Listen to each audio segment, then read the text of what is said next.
Hey friends, how are you doing today? I hope you're feeling blessed and staying in God's presence, and if not, I hope you feel uplifted after today's video. If you're new here, welcome to His Princess Christian community, where we read a chapter of the Bible every day and then discuss it afterwards and in the comments below. Don't forget to like and subscribe. It really helps the channel grow and it opens the door for more people to join our community. And while you're at it, check the description box. We got a lot of great stuff in there. So today we're reading Psalms chapter 78, but before we get started, I wanted to say a prayer, if you wouldn't mind bowing your heads with me.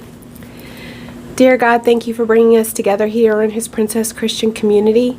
Thank you for opening the door for people to join our community, for connecting us and strengthening our bond. Thank you for opening our eyes, our ears, our hearts, and our minds to your word. Thank you for your wisdom, understanding, and clarity as we seek to interpret your word. And thank you for the courage to apply it to our daily lives. In Jesus' name, amen. Okay, Psalms chapter 78. O my people, listen to my instructions. Open your ears to what I am saying, for I will speak to you in a parable. I will teach you hidden lessons from our past, stories we have heard and known, stories our ancestors handed down to us. We will not hide these truths from our children.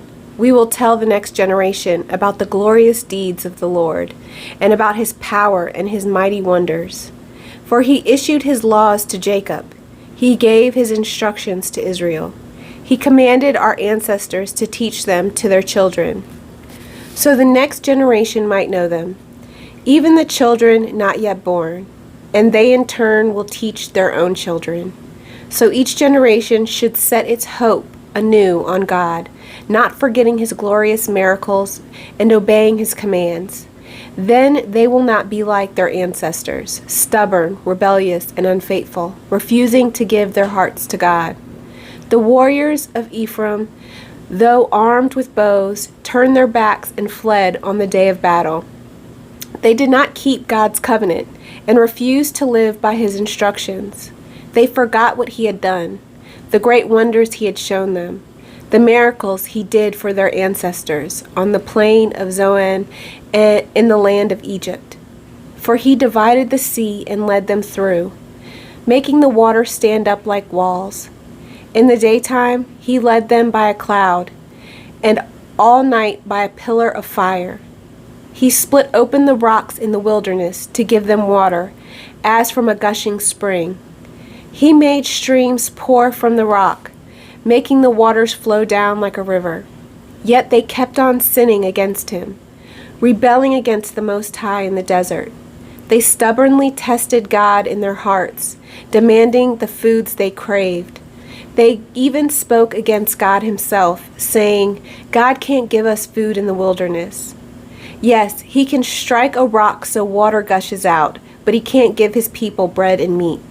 When the Lord heard them, He was furious. The fire of His wrath burned against Jacob. Yes, His anger rose against Israel, for they did not believe God or trust Him to care for them. But He commanded the skies to open. He opened the doors of heaven. He rained down manna for them to eat. He gave them bread from heaven. They ate the food of angels.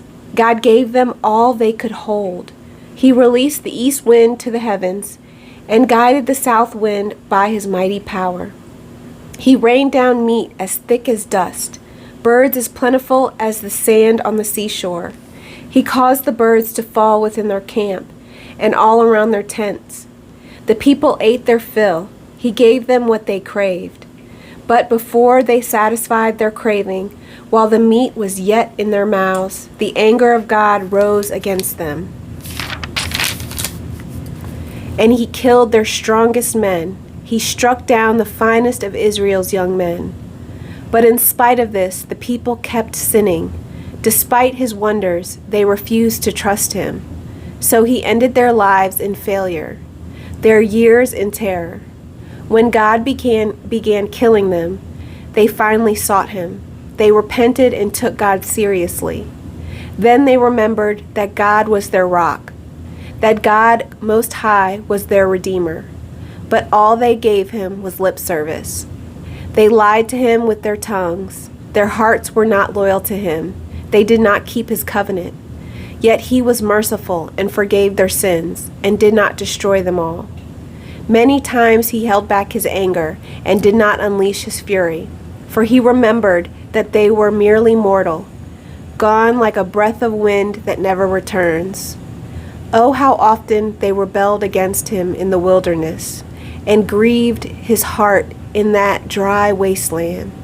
Again and again they tested God's patience, and provoked the Holy One of Israel. They did not remember his power, and how he rescued them from their enemies. They did not remember his miraculous signs in Egypt, his wonders on the plain of Zoan. For he turned their rivers into blood, so no one could drink from the streams.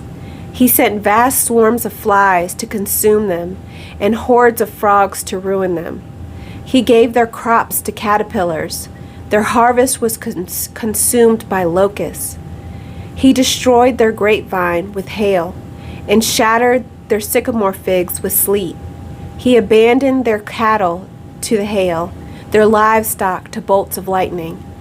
He loosed on them his fierce anger, all his fury, rage, and hostility. He dispatched against them a band of destroying angels. He turned his anger against them. He did not spare the Egyptians' lives, but ravaged them with the plague.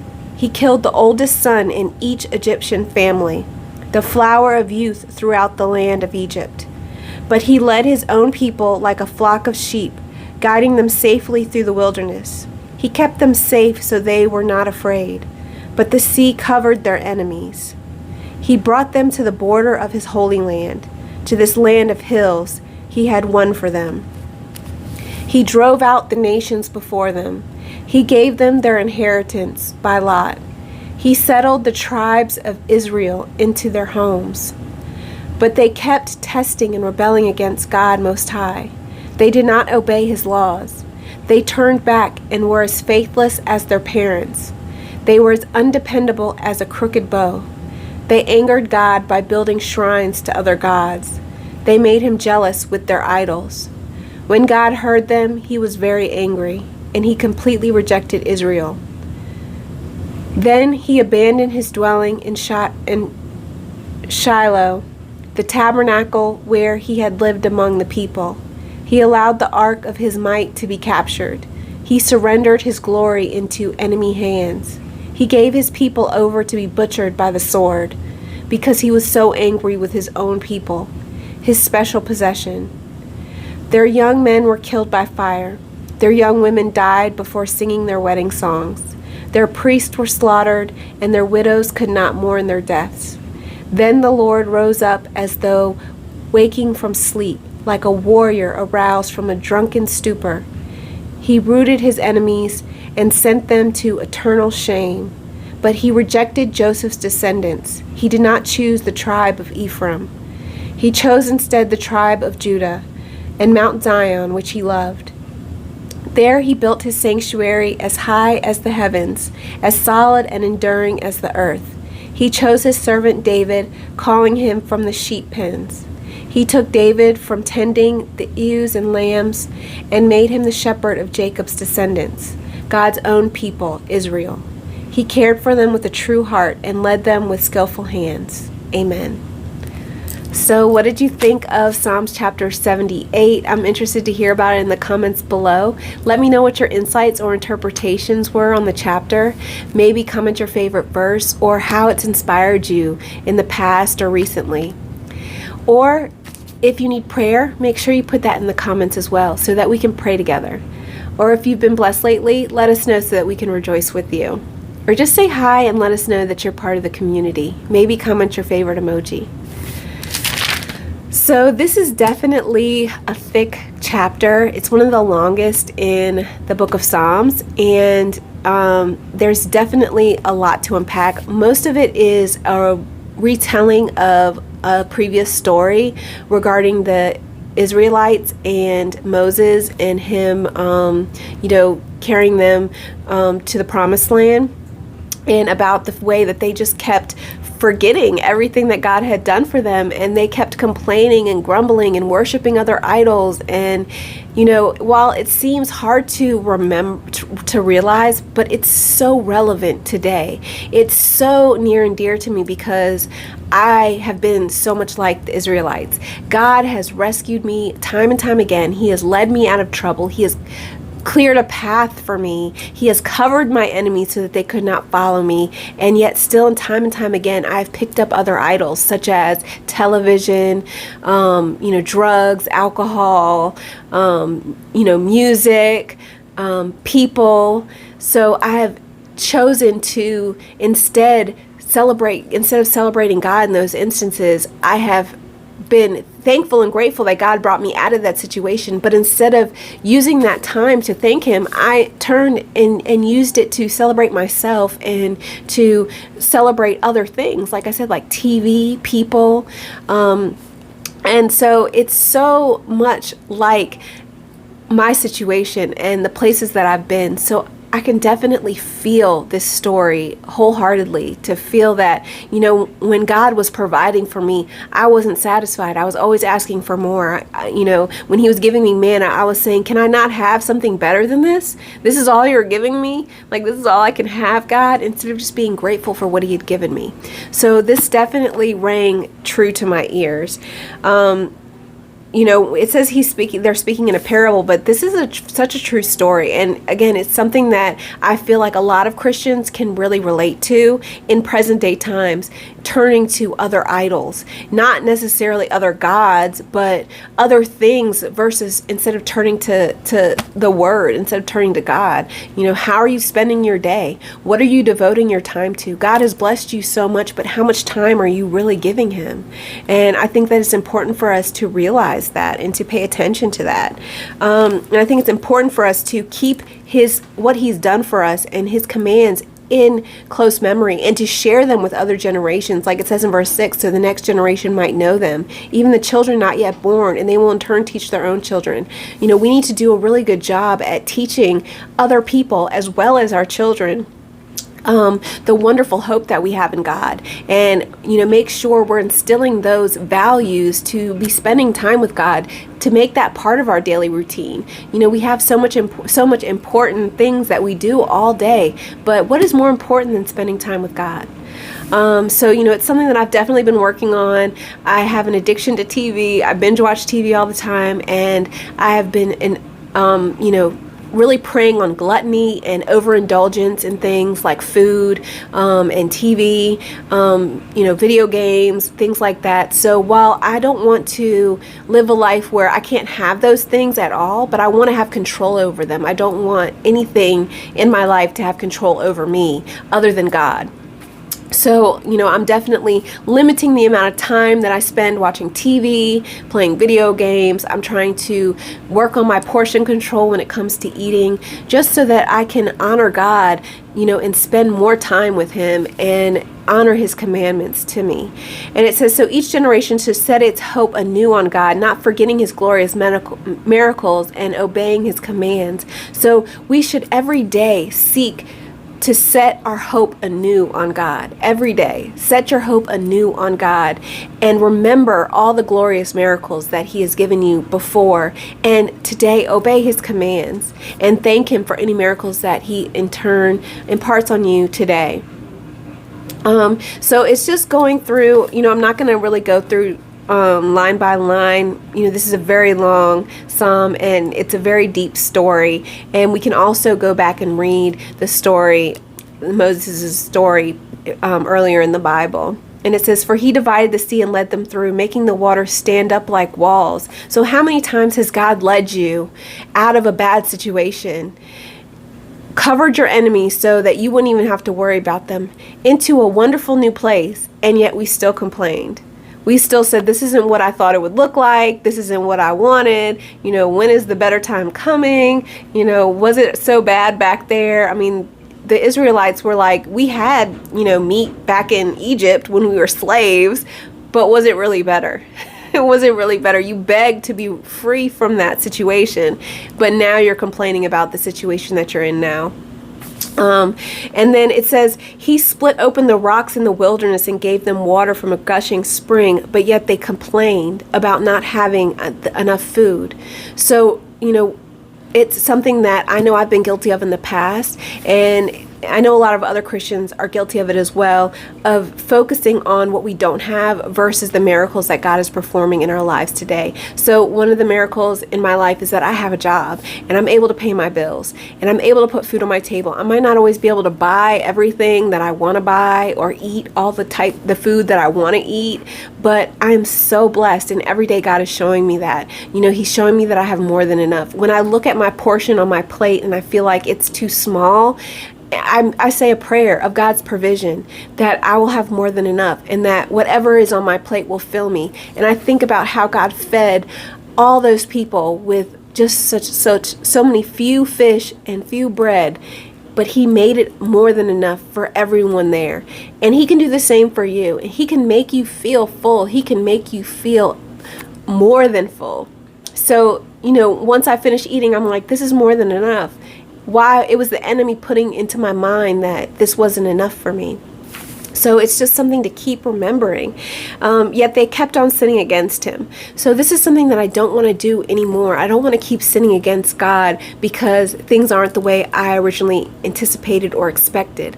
I want to pray that God shows me what he expects, shows me what he wants this situation to be, and lead that life that he wants for me. I want my desires to be his desires, so that what I expect will be the same thing that he is giving me. And it says they stubbornly tested God in their hearts, demanding the foods that they craved. And, I'm definitely guilty of this as well. And it's something that I'm working on in the future, is not testing God. And the enemy is always putting this on my mind, that if God loves you so much, why doesn't he do this for you? Why doesn't he do that for you? How does he allow this to happen? The enemy will always try to test in your heart and demand miracles or certain things, particular things, to being more specific. But one thing is that if you keep asking, God will provide it to you one way or another. You just can't, you just have to trust in God's time and trust in his deliverance. Just know that it's coming. And it says they even spoke against God himself, saying God can't give us food in the wilderness. So never tell God what he can't do or what he won't do. So a lot of times we're famous for saying, well, I guess it's just not God's will. You can't say what God's will is. Just because you're not seeing it when you want it doesn't mean that it's not God's will. We just have to trust in his timing. We have to trust in God and trust in his victories over our lives. And I started to realize that sometimes I'm trying to manipulate my life too much. I'm trying to mold my life the way I want it, instead of praying for God to reveal how he wants my life to be, and praying that he molds me the way he wants me to be. And that is true surrender, is when we give over our life to him, and that's when we find true joy. The enemy will keep putting thoughts in our heads about what we want, what our life should be, and how we want our life to be. And that's when dissatisfaction, disappointment comes into our lives, is when we focus too much on our wants and needs instead of on God's wants and needs. So I think it's important to remember that in verse 29 it says he gave them what they craved. So eventually God gave them what they were asking for. Through all the disappointments and everything that they were doing wrong, God still gave them what they were asking for.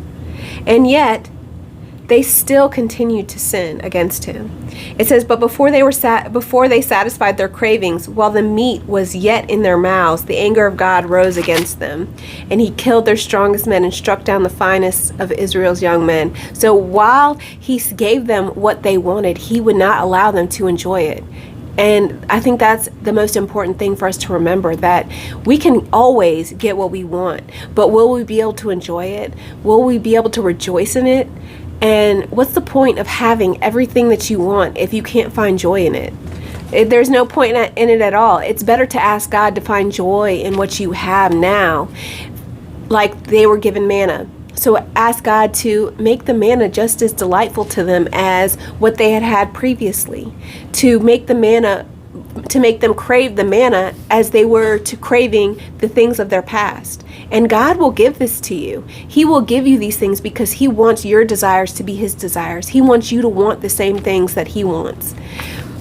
And by humbling ourselves in that way to God, He is able to bless us more abundantly.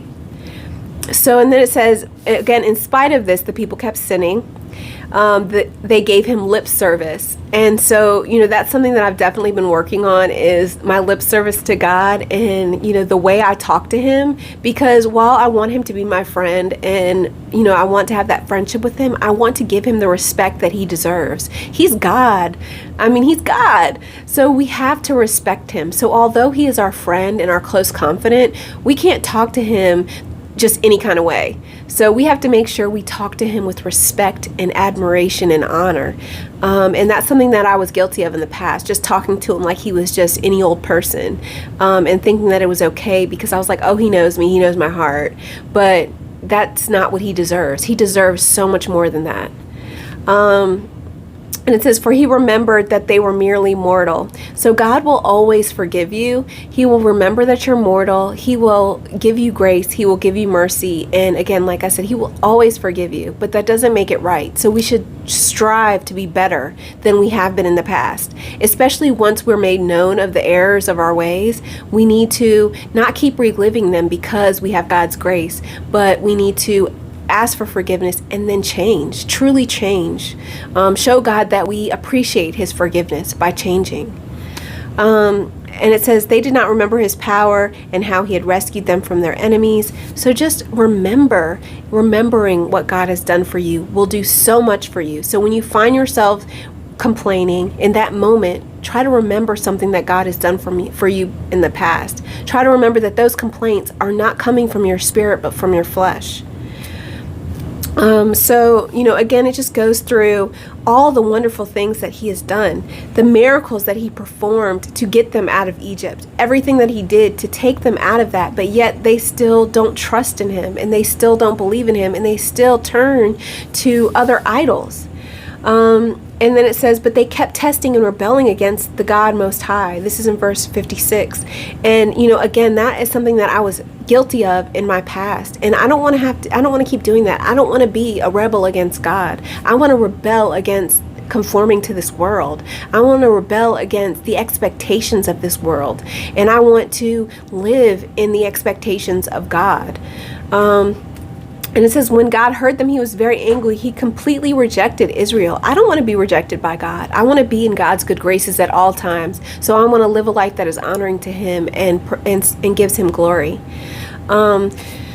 So, keep going on. He rejected Joseph's descendants. He did not choose the tribe of Ephraim. I want God to choose me. I want to be in God's good graces. He cared for them with a true heart and led them with skillful hands. And this is in verse 72. That's what I want from God. I want Him to care for me with a true heart. I want Him to lead me. I want Him to guide me. I want Him to bring me to a life, an abundant life filled with His joy and His peace. And that comes from remembering all the wonderful things He did and living a life that honors Him. So that's my interpretation of Psalms chapter 78. I'm interested to hear what you have to say about it. Leave it in the comments below. Don't forget to like and subscribe, and I hope you stay blessed, stay in God's presence, and have a great rest of your day. I love you.